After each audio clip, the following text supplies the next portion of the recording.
안녕하세요, 여러분. 매년 한국의 저출산이 심각하다는 뉴스가 나오고 있는데요. 정말 심각한가? 라는 생각이 들어 과장된 이야기인지 정말 심각한 문제인지 확인해 보려 합니다. 제가 사용한 자료들은 통계청과 누리지표에서 발표된 1980년 이후의 값들을 사용했습니다. 저는 통계 전문가가 아니고 심각하다, 그렇지 않다는 개인마다 기준이 다르니 생각이 다르신 분들은 이렇게 생각하는 사람도 있구나 라고 생각해 주세요. 우리나라의 총 인구수 변화를 먼저 살펴보면 1980년 3,741만 명이었던 인구가 2015년까지 지속적으로 증가해 4,971만 명이 되었고 그 이후 큰 변화 없이 5천만 명 정도로 유지되고 있습니다. 남성과 여성의 인구도 총 인구수 증가와 같이 꾸준히 증가하다가 2015년경부터는 큰 변화 없이 일정하게 유지되는 모습을 보여주고 있습니다. 총 인구수는 2020년 5,013만 명으로 정점을 찍었고 한편으로는 처음 사망자 수가 출생아 수를 앞지른 해였습니다. 사망자 수가 더 많은데 인구가 증가한 이유는 해외에서 유입된 인구 때문인 것으로 추정됩니다. 2020년 사망자 수와 출생아 수가 역전된 후 그 차이는 점점 커지고 있으며 2023년은 출생아 수보다 사망자 수가 12.4만 명 많았습니다. 출산율에 관하여 알아보겠습니다. 출산율 통계는 산출하는 방식에 따라 몇 가지로 분류할 수 있습니다. 일반 출산율은 통계를 낸 해당 연도에 태어난 총 출생아 수를 해당 연도의 15세에서 49세 가임 여자 인구로 나눈 값에 1000을 곱해 나타낸 것으로 통계를 낸 해당 연도 가임 여성 1000명당 몇 명의 아이를 출산했는지를 의미합니다. 연령별 출산율은 조사가 진행된 해당 연도의 가임 여성들을 각각의 나이로 분류한 후 분류된 여성 인구를 해당 나이의 여성이 출산한 아이의 수로 나눈 수치의 1000을 곱한 값으로 각 연령별 가임 여성 1000명당 몇 명의 아이를 출산했는지 나타낸 지표입니다. 연령별 출산율은 연령별로 출산율이 어떻게 변화하고 있는지 확인할 수 있는 중요한 지표입니다. 하지만 모든 연령을 조사하는 것은 매우 힘들기 때문에 대부분 나이를 5년 단위로 묶어 통계를 내고 있습니다. 합계 출산율은 한 명의 여성이 가임 기간 동안 평균 몇 명의 자녀를 낳는가를 의미하는 값으로 매우 직관적으로 수치를 알 수 있다는 장점이 있습니다. 하지만 각각의 여성들이 일생 동안 몇 명을 출산하는지 추적하는 것은 불가능하기 때문에 나이를 5년 단위로 나눠 조사한 연령별 출산율을 이용해 합계 출산율을 산출합니다. 연령별 출산율은 나이를 5년 단위로 묶어 조사되므로 총 합의 5를 곱하고 1000명을 기준으로 조사되었으므로 1000을 나눠 한 명에 대한 출산율을 계산합니다. 여성 한 명이 일생 동안 몇 명의 아이를 출산하는지를 나타내는 합계 출산율에는 한 가지 맹점이 있습니다. 예를 들어 두 개의 그룹이 있다고 가정을 해보겠습니다. 한쪽은 출산 가능 인구가 5명이고 다른 쪽은 20명이 있습니다. 두 집단 모두 1년 동안 20명의 아이가 태어났다면 출산 가능 인구가 5명인 집단은 합계 출산율이 4이고 20명인 집단은 1이 됩니다. 즉 같은 수의 아이가 태어났어도 출산 가능 인구의 수에 따라 그 값이 달라져 통계에 왜곡이 생길 우려가 있습니다. 합계 출산율은 1980년에는 2.82명이었지만 2023년에는 0.72명으로 떨어졌습니다. 이는 1980년과 비교해 여성 1명당 출생아 수가 2.1명 줄어든 것이고 급격한 출산율 저하로 인하여 많은 사회 문제가 예상되고 있습니다.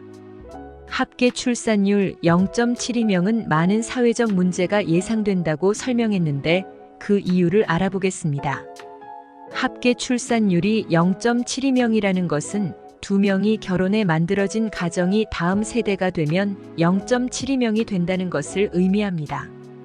이것은 현재 5천만 명인 인구가 한 세대가 지나면 1,800만 명이 되는 것을 뜻합니다. 이것을 퍼센트로 표현하면 다음 세대의 인구는 현재의 36%가 되고 다음 세대에서도 출산율이 늘지 않고 유지된다고 하면 인구는 2세대 만에 급격하게 줄어 인구가 650만 명이 된다는 계산이 나옵니다. 이는 현재 인구의 13%밖에 되지 않는 수치입니다. 이러한 급격한 인구 감소는 국가의 사회, 경제, 문화, 복지 등 모든 시스템의 붕괴를 초래할 수 있습니다. 안타깝게도 1990년 이후로 출산 가능 인구와 출산율이 모두 줄고 있고 2015년 이후로 14세 이하의 인구가 급격히 줄어들고 있어 합계 출산율이 크게 증가하지 않는다면 인구 감소는 막기 힘들 것으로 예상됩니다. 조출생률은 해당 연도의 총 출생아 수를 연항 인구수로 나눠준 값을 1000명에 대하여 표시한 값으로 인구 1000명당 몇 명의 아이가 태어났는지를 나타내는 지표입니다. 인구 1000명당 태어난 아이의 수를 나타낸 값이므로 총 출생률보다 통계가 왜곡될 확률이 작습니다. 1980년 인구 1000명당 22.6명이었던 출생아 수가 2023년 4.9명으로 떨어져 43년 동안 17.7명이 감소했습니다. 조출생률은 인구 1000명당 출생한 아이의 수로 정의되어 있어 평균 기대 수명과 같이 보면 앞으로의 인구 동향을 예상해 볼 수 있습니다. 현재의 인구를 유지하기 위해서는 기대 수명 동안 1000명의 아이가 태어나면 되겠죠. 즉 1000을 기대 수명으로 나누면 인구가 유지되기 위해 필요한 출생아 수를 알 수 있습니다. 기대 수명이 83.6세라면 1년에 11.96명의 아이가 태어나야 83.6년 후 1000명이 됩니다. 기대 수명이 유지된다고 가정하면 매년 태어나는 아이가 11.96명보다 많으면 인구 증가가 예상되고 그보다 작으면 인구는 지속적으로 감소할 것입니다. 2023년의 조출생률 4.9명이 계속 유지되고 2023년 태어난 아기가 기대 수명까지 산다면 새롭게 출생된 아이가 609.64명으로 인구는 약 40% 정도 감소될 것으로 예상됩니다. 그럼 과연 우리만 저출산 문제를 겪고 있는지 알아보기 위해 다른 나라들의 출산율을 살펴봤습니다. 2015에서 2020년 전 세계 평균 출산율은 2.59명으로 이는 통계가 시작된 1950년 이후 역대 최저치에 해당하며 향후에도 계속 감소해 2095에서 2100년에는 1.95명까지 감소할 것으로 예상하고 있어 정도의 차이는 있지만 많은 나라들이 저출산 문제를 겪거나 앞으로 겪을 것으로 나타나고 있습니다. 대체 출산율이란 한 국가의 인구가 감소하지 않고 유지되는데 필요한 최소한의 출산율을 의미하는데 일반적으로 대체 출산율 2.1 미만일 경우 저출산 국가로 분류합니다. 2023년 세계 각국의 출산율을 살펴보면 아프리카, 중동, 중앙아시아, 남미의 몇 개의 나라를 제외한 모든 국가들은 대체 출산율을 만족시키지 못해 인구 감소가 예상되고 있습니다. 출산율이 1.3 이하인 국가는 초저출산 국가라고 부르며 대개 동아시아, 동유럽, 남유럽 국가들이 포함되어 있습니다.